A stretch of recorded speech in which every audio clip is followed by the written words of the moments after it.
ഇതാ വഴിയല്ലേ? ആത്തെന്തായിരുന്നു പരിപാടി? അമ്പലത്തിലൊരു വഴിപാടിന്റെ കാര്യം പറഞ്ഞ. വഴിപാടായിരുന്നല്ലോ, നല്ല കാര്യമായിട്ടായിരുന്നല്ലോ. തോന്നിയസം പറയുന്നത്. തോന്നിയസം കാണിച്ചിട്ട് ആ പാവം ജവാന്റെ ഫോട്ടോയില് മാലിട്ട് ചന്ദനത്തിലെത്തിക്കണോ അല്ലേ?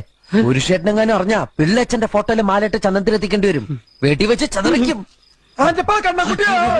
നാട്ടുകാരെ വിളിച്ചു കൂട്ടിട്ട് മോൻ എന്ത് കിട്ടും? എനിക്കൊന്നും കിട്ടില്ല, പിള്ളേച്ചന് കിട്ടും. നല്ല അസല് പുതുക്ക്, വലിയ നിലവിലുള്ള ആളല്ലേ, എല്ലാരും ഒന്ന് അറിയട്ടെ എന്ന്. നീ എന്റെ മാനം കളയരുത്. നിനക്ക് എന്ത് വേണേലും ഞാൻ തരാം. എന്ത് തരും? എന്ത് വേണം? അച്ഛന്റെ കയ്യിൽ നിന്ന് കള്ളക്കണക്ക് എഴുതി വാങ്ങിച്ച കുരുടിമുക്കിൽ 25 സെന്റ് സ്ഥലം. അയ്യോ മാധവ, അത് അയ്യോ മാധവ, അത് എഴുതി തരൊന്നും വേണ്ട. അവിടെ ഇത്തവണ എനിക്ക് വിത്തറക്കണം. അതെന്റെ ഒരു മോഹം. ഞാൻ പടവല വിട്ടിരിക്കുക. ആയിക്കോട്ടെ, അത് വിറ്റ് കഴിഞ്ഞാൽ എനിക്ക് വിത്തറക്കാലോ. ഇറക്കാം. പുറപ്പാടാം. പോകാൻ വരട്ടെ. ഇതൊക്കെ മറക്കാതിരിക്കാൻ ഞാനൊന്നും കൂടെ തന്നാലോ? വേണ്ട, ആരും കാണൂല. വേണ്ടെന്നേ. എന്നാ ചാടിക്കോ മോനെ. ഇന്ന് നീ അവിടെ കക്കാൻ കയറരുത്. ഇന്ന് അവിടുന്ന് എന്തെങ്കിലും പോയ നാളെ അത് എന്റെ തലയിലാവും. എന്നാ മറ്റന്നാളാവാം. അതിന്റെ പിറ്റേന്ന് എന്റെ തലയിലാവും. സ്ഥിരാണല്ലേ?